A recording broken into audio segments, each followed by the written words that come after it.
Dobrý deň, volám sa Olga Červeňová, som docentka Lekárskej fakulty Univerzity Komenského v Bratislave.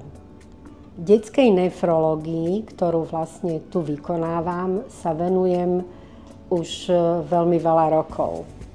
Venujem sa hlavne vrodeným vývojovým chýbam obličiek a pred 30 rokmi som založila screening vrodených vývojových chýb obličiek na Slovensku v pôrodniciach.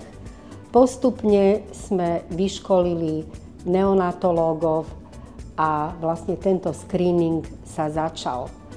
Okrem toho sa venujem aj ostatným samozrejme ochoreniam obličiek, a to hlavne infekciám močových ciest a nočnému pomočovaniu. Mám jednu obrovskú výhodu, pretože pacienti, ktorí sú posielaní sem hlavne z pôrodníc, vyšetrím ich a ďalej ich môžem sledovať a ak potrebujem, mám tu hneď urológov veľmi skúsených, docenta Brezu a doktora Bartoňa, s ktorými spolu rozhodneme, čo ďalej bude s pacientom, to znamená, či bude ďalej operovaný, alebo či bude to sledovanie len konzervatívne. Takže nech sa páči, prídite k nám.